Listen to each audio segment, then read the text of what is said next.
No? All right. Tonight we're going to do a call and response, and I'll go like this when you're supposed to respond. It's such a wonderful thing to be able to come together and have this time where we share in the silence together.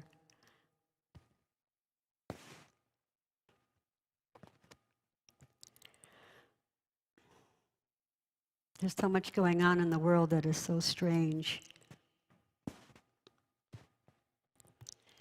And we need to go into the quiet to really get centered and to be able to help at this time to bring peace to the planet. So just relax and feel the presence.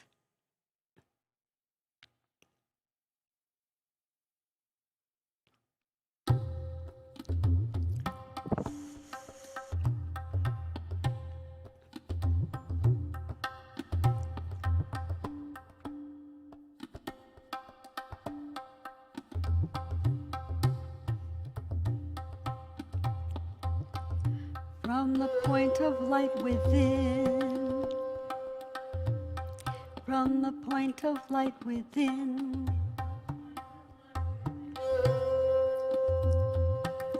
within the mind of God,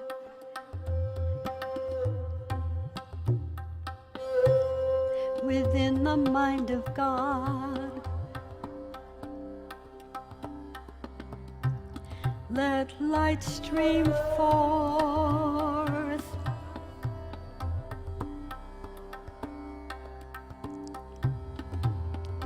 to the minds of all.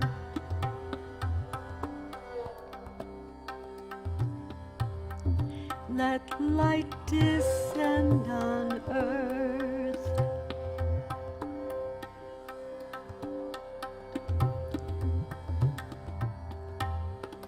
From the point of light within,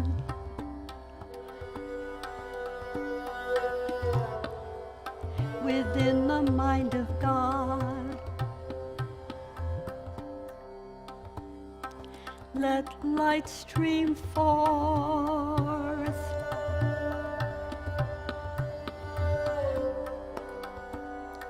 to the minds of all.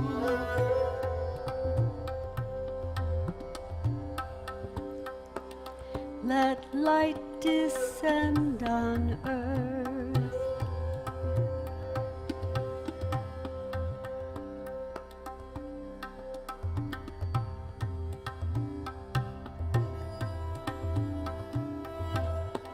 From the point of love within,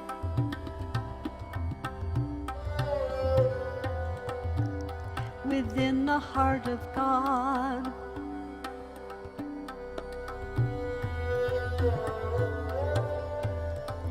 let love stream forth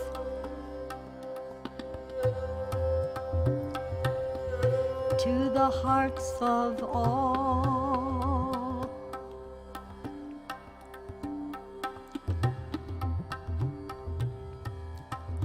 Let love descend on earth.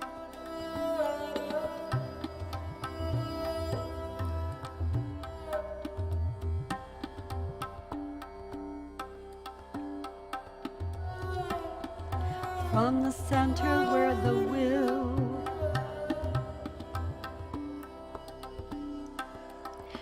will of God is known,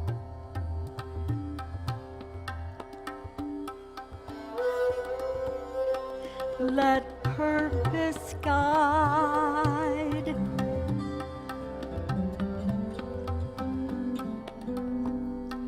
the wills of all.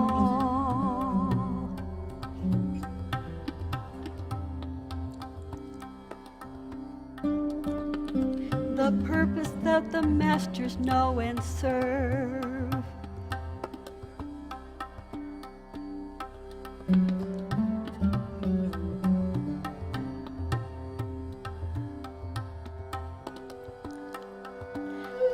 center which I call.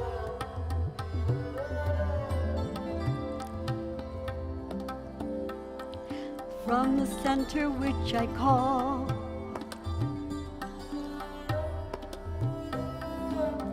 I call the state of love. Let the plan of love and light work out.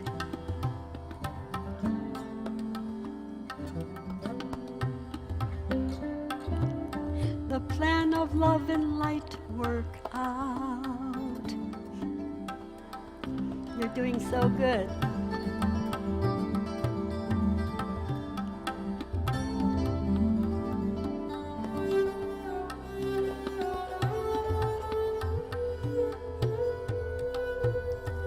From the point of light within,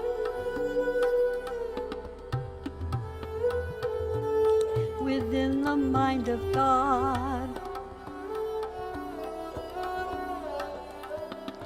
let light stream forth.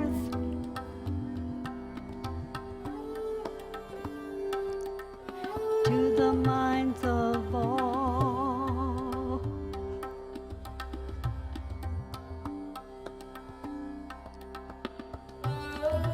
Let light descend on earth.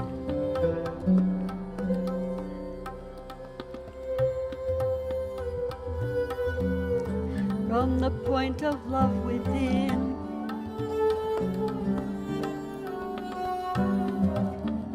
within the heart of God, let love stream forth.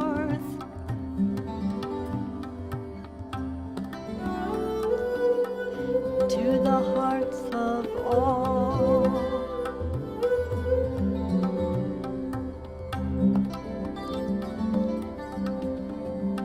Let love descend on earth.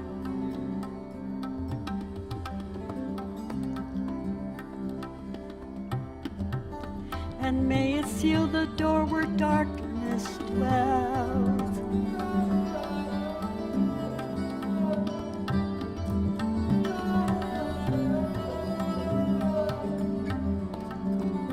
Let love and light and peace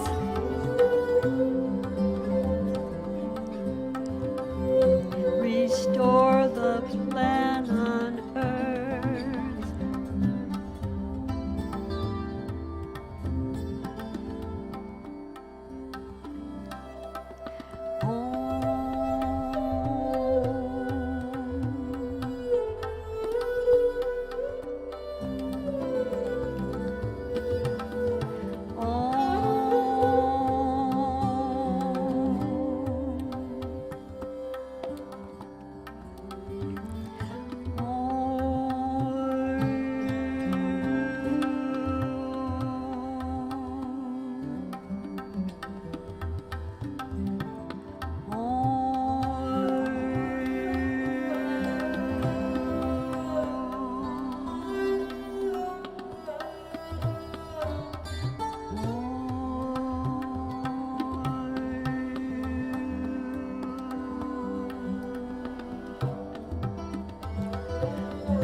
Evening, everyone.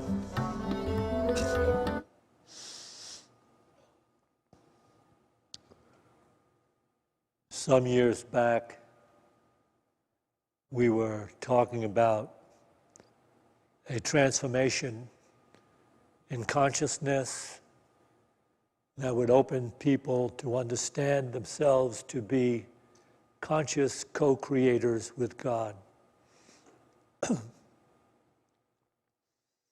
And the assumption was that there'd be this general, dynamic, sweeping experience that would happen to masses and masses of people.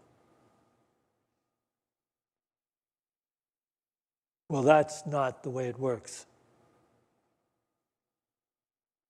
It happens to individuals who are devoted to the truth and understanding the truth. So, in that respect, anyone can become a conscious co-creator with God. The fact is that everyone is a co-creator in some respect, though they're not conscious of it.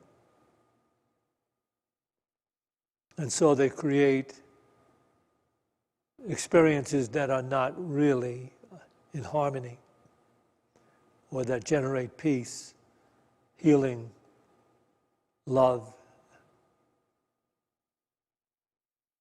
We can hardly escape the fact that we are creators, made in the image and likeness of God.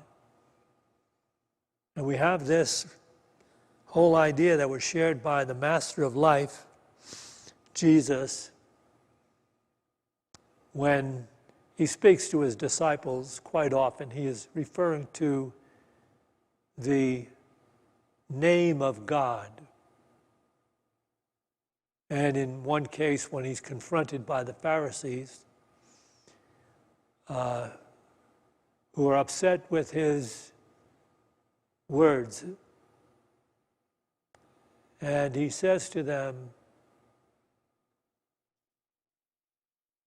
before Abraham, Isaac, and Jacob, which were the Jewish leaders of the Hebrew people, who lived hundreds of years before, and in the case of Abraham, thousands of years. And then he goes on to say to them, even before Abraham, I am. And they say to him, you're not yet 50 years old. How can you say that before Abraham you are? And he disappears from their midst. He's using the name of God, which takes him out of the aspect of being strictly a man or a historic figure. And he does this quite often in the New Testament. If you understand it, if you've searched it out and meditated upon it, you realize that his journey is to move from being a man, a carpenter's son, to the divine presence, ever present, in the consciousness of every human being. So this is what this master is related in doing. We have this early on, back in the Old Testament, in the book of Exodus. God actually gives his name to Moses. Let me read that encounter with you. Moses, of course, is called out to draw the children of Israel out of bondage in Egypt. They were slaves in Egypt. And Moses is called out to the wilderness. He goes out to the wilderness.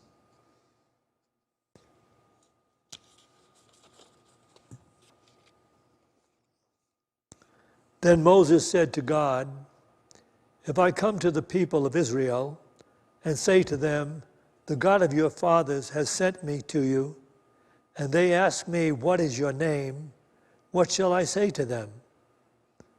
God said to Moses, I am what I am. And he said, say this to the people of Israel, I am has sent me to you. God also said to Moses, say this to the people of Israel, the Lord, the God of your fathers, the God of Abraham, the God of Jacob, the God of Isaac, has sent me to you. This is my name forever, and thus I am to be remembered throughout all generations. This is my name forever, and thus I am. And it could be written this way. Remember, these are theologians that are not necessarily enlightened, interpreting these Aramaic scriptures into the Greek and then into the English. It could be said this way. The Lord, the God of your fathers, the God of Abraham, the God of Isaac, and the God of Jacob, has sent me to you. This is my name forever, and thus I am is to be remembered throughout all generations. So we have the name of God, and each of us uses the name of God continually throughout our lives. But so few really take stock of the fact that God is creator, and he creates by virtue of the name. And we use that name all the time. But we don't recognize that we are creating our thoughts and our experiences and the lives we are living. We are co-creating it.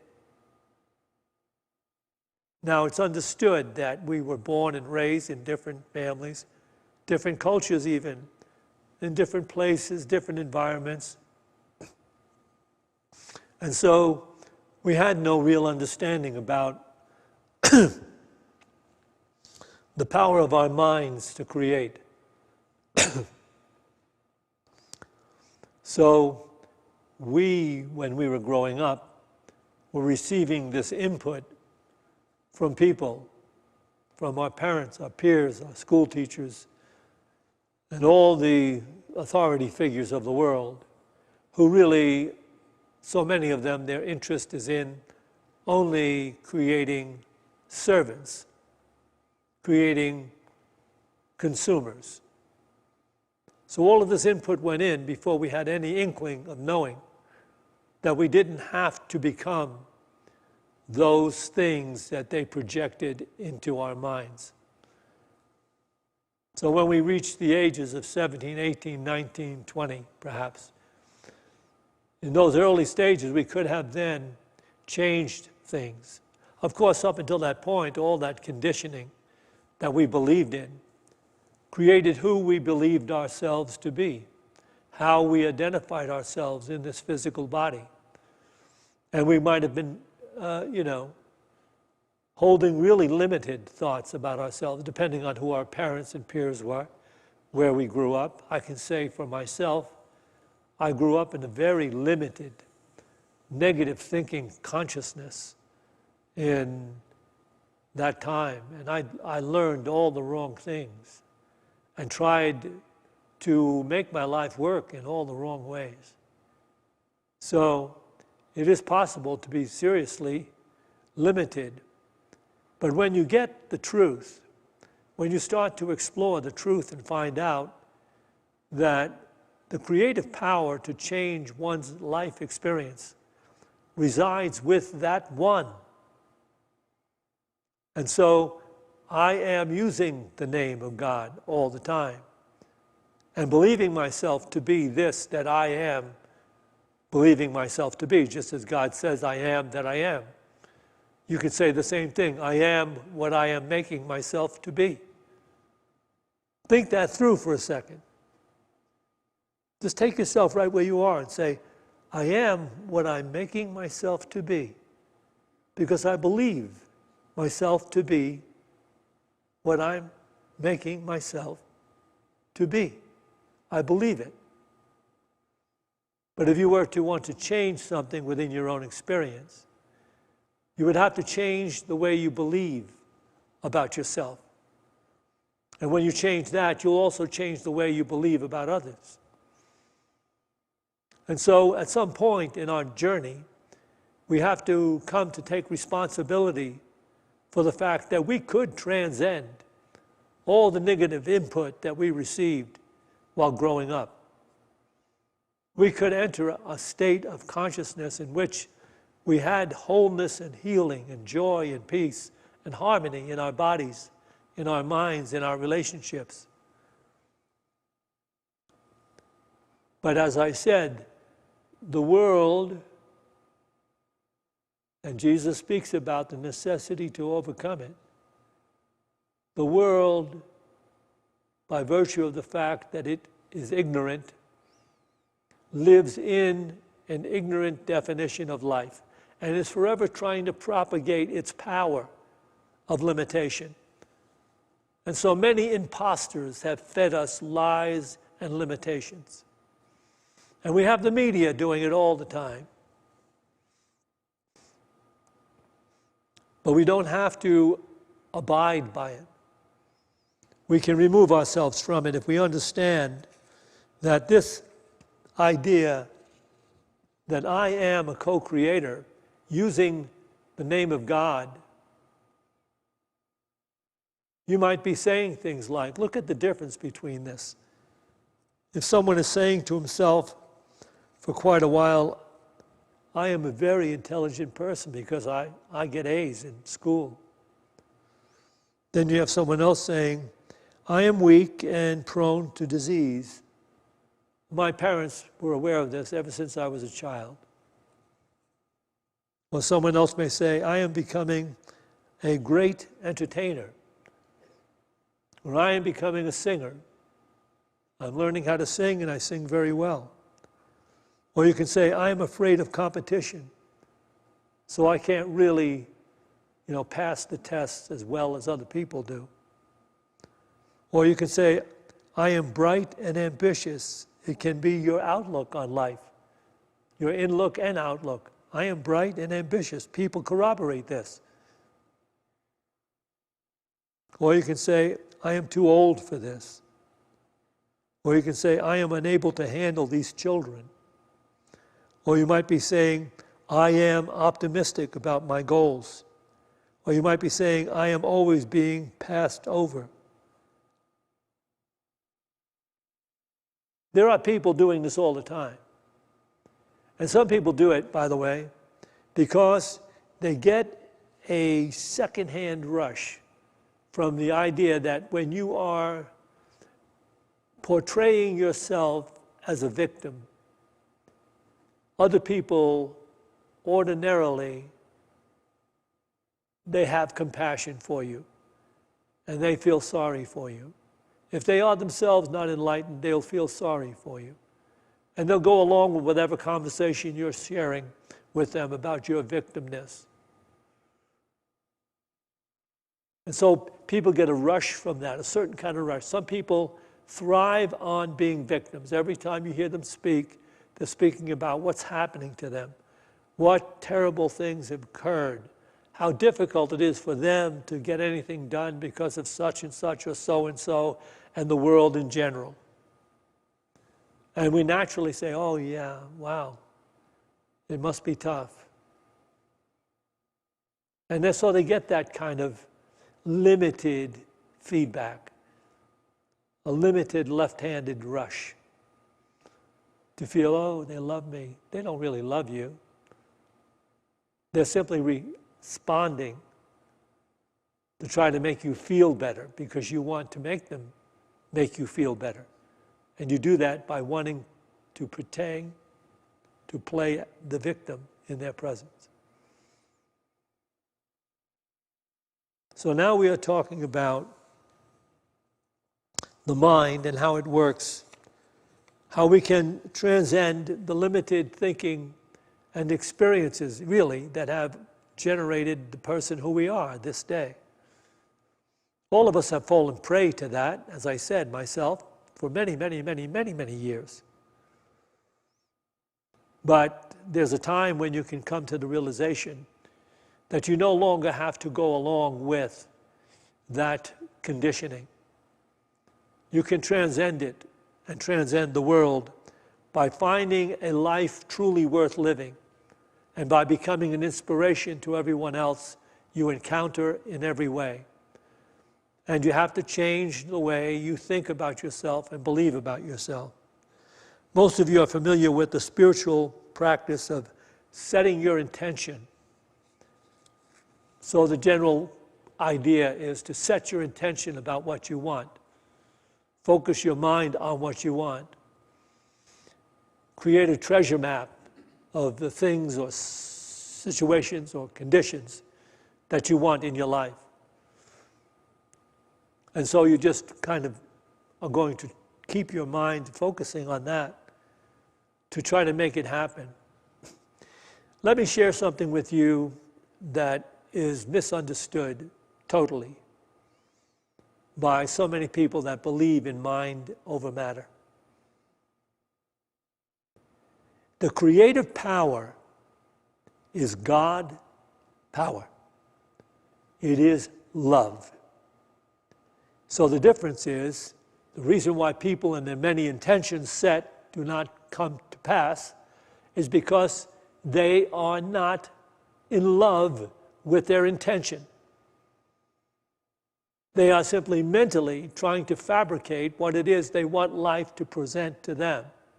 They're trying to manifest something through mental effort, and it will not happen because the only creative power in the entire universe is love.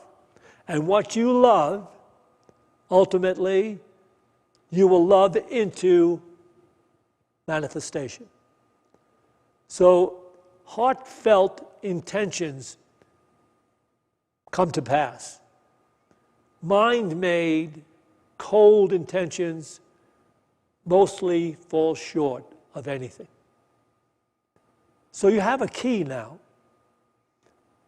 to fall in love with your intention. Suppose your intention is to be a better partner. You're looking to find a relationship, someone you can share life with. So you start to give that intention out by being loving. And not necessarily being loving to say, oh, that lady across the room, I'll be loving to her because I like her to be part of my life. No. Okay? Just everybody say that with me now. No. All right. Just if you want to have a loving relationship, you have to simply generate love in whatever you're doing. And that love is emanating from you. And love draws to itself what it is you would like to have in your life. Love is the creating power. And your intention needs to be a love-backed intention. And so you say you want to play the piano. You say you want to be a painter. You say you want to be a teacher. You say you want to be, an engineer. You have to fall in love with your intention. That means you're willing to do whatever love guides you to do to bring about that intention. Let's just say you want to play the piano. You have to love playing the piano. If you're playing the piano, by the way, I'll help you right now. If you're playing the piano right now and not love playing it, but you're just taking lessons and thinking to yourself, I'll be a great pianist someday and I'll be paid large amounts of money to play the piano. If that's what you're thinking, give it up right now, throw it away. Same thing with an actor. You want to be an actor, you have to love acting, you have to go after your career. You have to love doing it. You have to love doing the legwork. You have to love woodshed. You want to be a guitar player. You have to hole up and fall in love with that thing you're playing till you're no longer playing it and it is playing you. Because love has joined you to the beauty and the majesty of the music. Love is the only creator, and everybody else in the new age out there in Boulder is full of you know what. And they should show up here at Unity and hear me tell them so. Mind over matter doesn't happen until it is love-backed intentions carried out in the awareness of those who want to have certain experiences appear in their lives. And I'm emphatic about this. I give this talk often enough. People should really cotton to it and understand how important it is to be aware of what you allow yourself to think and believe yourself to be. I'll give you an example. I was working in the Manhattan Bowery Project, a lowly medical aide. I had to wash and clean lice-ridden Bowery alcoholics and prepare them for medical treatment. And this, they used to say to us, you medical aides, when you have some time and you're on the ward and these people are recuperating, you should play games with them, you know, because they're all trying to recover. They've been in a terrible place. Most of them had lost toes through frostbite. Their mental apparatus isn't the greatest. That you just want to make them feel good. So I had this young kid that was working there as a medical aide. He's playing chess with a guy who is, he's trying to get his life back. And this is the junior chess champion in New York City. He was a junior chess champion in New York City. And the guy had to keep giving up even before he got a few moves off because this kid was so good. And it so aggravated me that I just said, God, I can't believe he's doing this. And I sat down at the chessboard and I took on the game that the man left because he was depressed. And God moved through me. I destroyed him. And he couldn't believe that he was beaten so badly. And I took on a half-lost game. And I'm not that good a chess player. I know the rudimentary moves, but everything came to me. It was God playing this arrogant guy. But I'm saying the power of God is amazing. And when we start to use it in a positive way, we watch this thing take place. Love-backed intentions prevail over all other limitations that may have come your way. But you have to fall in love with it. You have to ask yourself, do I love really following this through? If you don't, then you're just gritting your teeth and trying to make something happen. It's not going to happen. It's not going to happen because God is love. And you can begin to see now how limited religion actually is. Traditional religion has us praying to a separate God, with the notion that somehow we have to get God's attention so that God will intercede in our lives and fix the things that are wrong in our relationship, our experiences, the work we're doing that we didn't like. God, help me, please. Can you find me a job? Blah, blah, blah, blah, on and on and on, to a separate, distant God. And, of course, how many prayers are ever answered in that respect? Next to nothing is answered in that respect. Because you and I and everybody else on this planet cannot change God. We simply can't, never will be able to. Give it up. If you're thinking about it, it's wrong. God is love. And if you want to change anything, you have to realize God is also omnipresent, which means that in any given situation, under any given circumstances, you can feel the presence of love. You can bestow the presence of love. You can bestow it so powerfully when you start to use it and believe in it that you can heal with this power of love. And so instead of praying to God, who is omnipresent, he's not beyond the stars. Omnipresent, that means present everywhere. Available in every given situation, under every condition. Available, so think about, instead of praying to God, praying from God. And everything that's ever happened to you has happened through you. Nothing has ever happened to anyone that hasn't happened through him or her. It happens through the consciousness you're presently believing in and living in. And so A Course in Miracles says, seek not to change the world, but change your mind about the world. Perception is a cause. Now think about that. Your perception is your cause. It is your world. So I'm going to conclude it there. I really wanted to get this last quote, and I won't do it though, because it's okay. I think the point is made.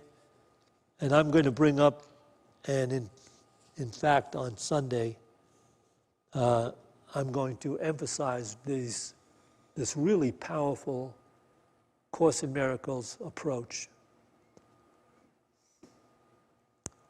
Thank you.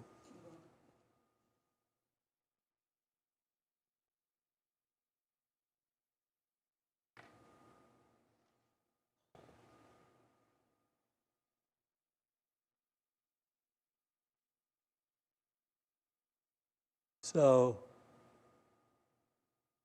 we're going to begin with our beautiful bowl, our crystal bowl.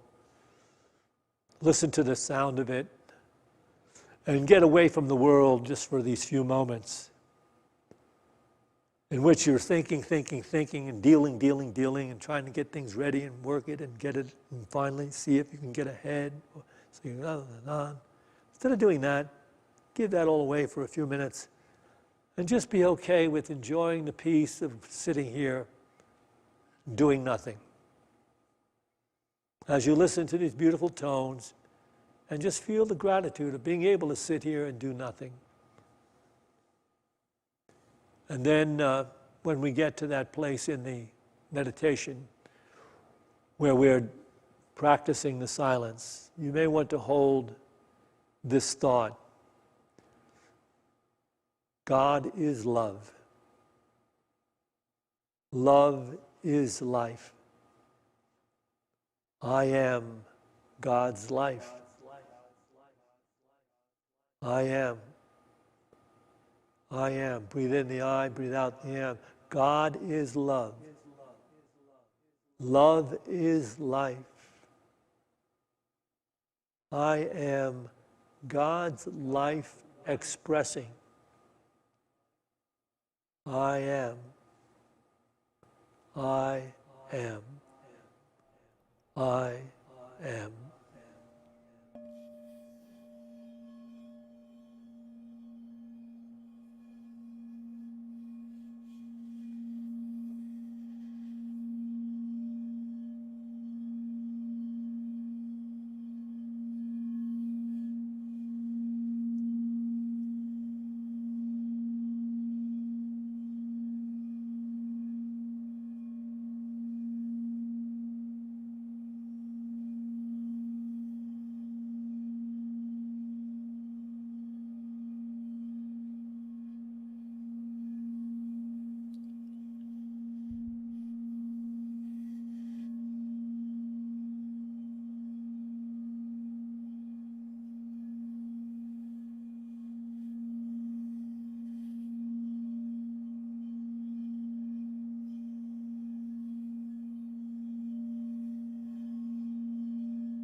As we go forth from this meditation to those places we occupy in time and space, let us go forth with a greater determination to be awake while we are living and to bring forth that greater expression of divine peace, love, truth, joy. And for this opportunity in every moment, let us generate that gratitude and share it wherever we are. To this we say, Amen.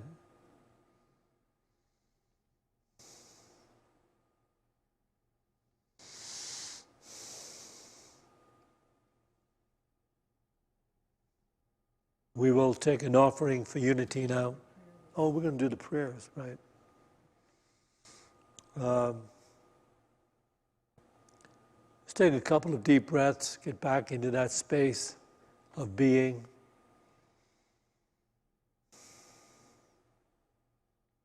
Recognize your interconnectedness with everyone whose name is called. So just bring to mind the thought, you are whole, as Norma calls the name. Jane Eddy, Carol Eddy, Tim Spahn, Jolene, Michael Sullivan and family,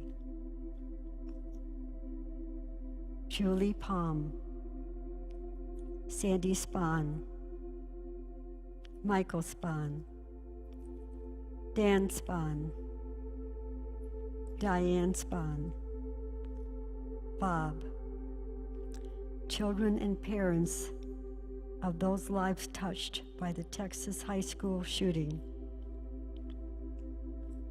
Faye Fitzgerald and daughter, Jennifer, Lori Martell, Tate Martell, Jack Martell, Craig Anton Martell, Craig Curtis Martell, Jay and Wendy Littlepage, Grace Vega, Pacific Ocean wildlife affected by oil spill, Caressa Ayers, Louis Jordan, Francoise Netter, Scott Swagert, Martha Swagert, Tricia, Sunshine, Johnny, April Garton, Max, Craig Simpson, Betty Barford, Jeannie Russell, Daniel Rivard, Dane James, Bill Mitchell, Faye, Dal Bigtree. And you can call out a name at this time.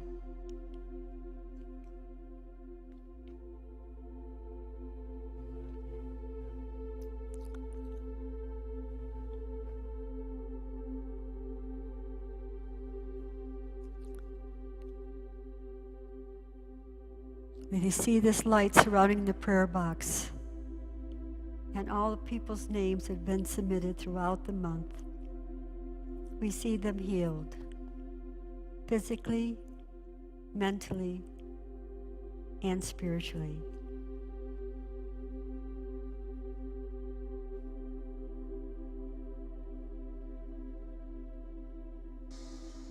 Let us take a few moments to enter the vision of the new heaven and the new earth. recognizing the divine awareness present in the consciousness of everyone sharing this Boulder community with us.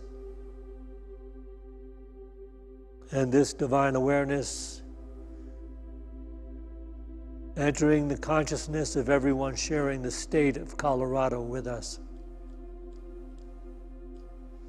And it continued to spread into the consciousness of everyone sharing these United States of America with us. And moving throughout the continents of the world to every culture, every people, wherever they are, they're feeling the presence of God, rising in their awareness.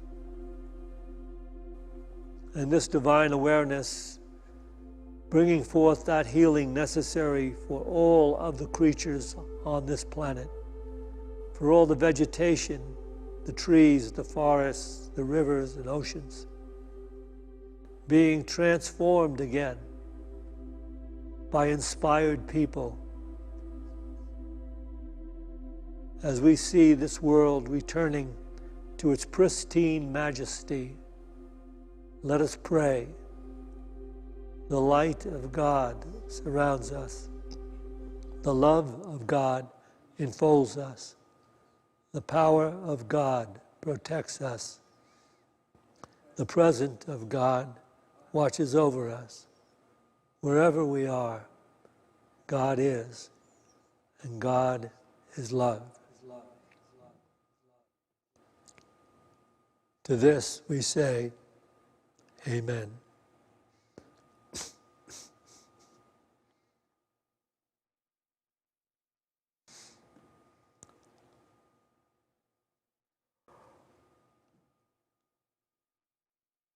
We will take an offering for unity now.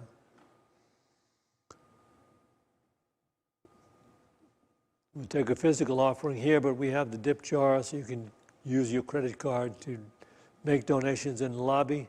Those of you that are watching online, you can scroll down to that little tag on your screen that says donations, and it'll tell you how to donate. And so everyone just bringing to mind that financial gift they'd like to donate to Unity of Boulder to continue this ministry.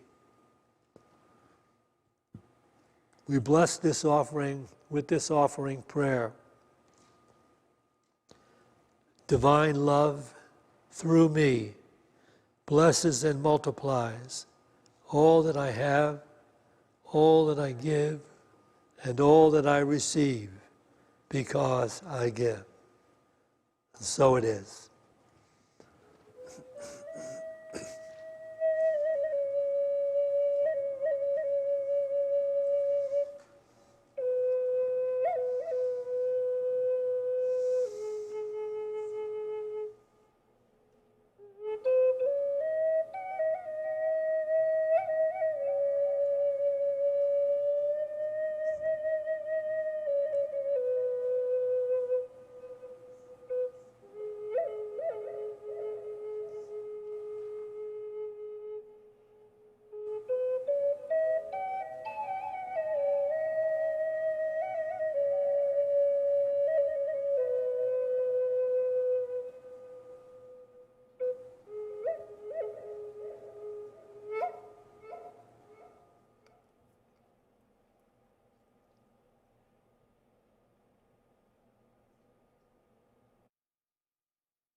Join me now, please.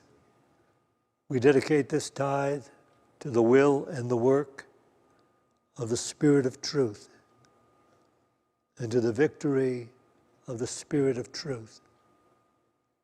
Amen.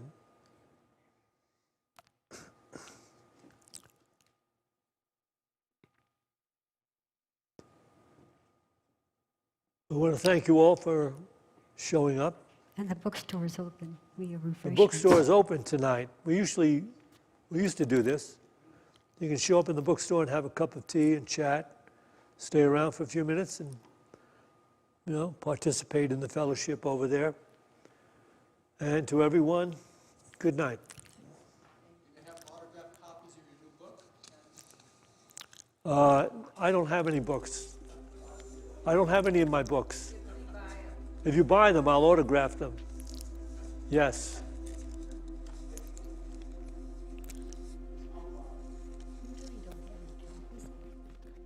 I don't have a single copy.